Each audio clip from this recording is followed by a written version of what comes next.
When I turned 19, I started my career as the first female photojournalist in the Gaza Strip, Palestine.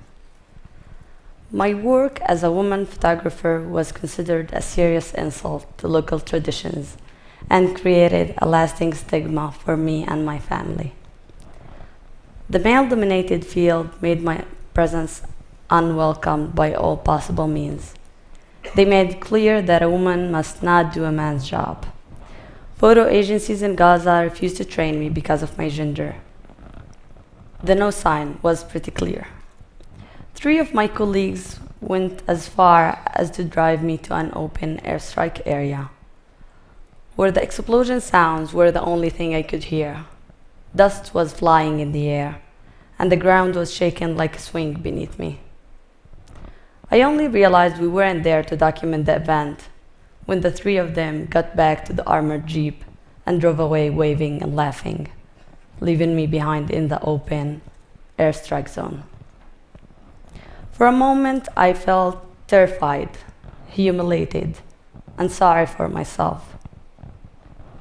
My colleague's action was not the only death threat I have received, but it was the most dangerous one.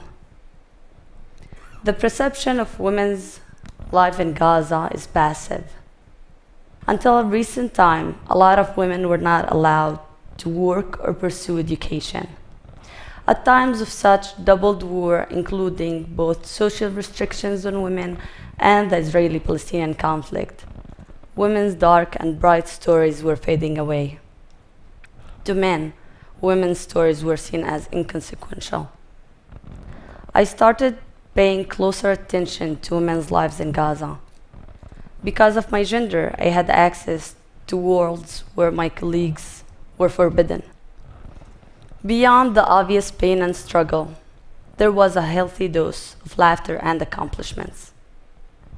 In front of a police compound in Gaza City, during the first war in Gaza, an Israeli air raid managed to destroy the compound and break my nose. For a moment, all I saw was white, bright white, like these lights. I thought to myself, I either got blind or I was in heaven. By the time I managed to open my eyes, I documented this moment. Mohammed Khadr, a Palestinian worker who spent 2 decades in Israel. As his retirement plan, he decided to build a 4-floor house. Only by the first field operation at his neighborhood, the house was flattened to the ground. Nothing was left but the pigeons he raised and a jacuzzi, a bathtub that he got from Tel Aviv. Mohammed got the bathtub on the top of the rubble and started giving his kids an every morning bubble bath. My work is not meant to hide the scars of war, but to show the full frame of unseen stories of Gazans. As a Palestinian female photographer, the journey of struggle, survivor, and everyday life has inspired me to overcome the community taboo and see a different side of war and its aftermath. I became a witness with a choice: to run away or stand still.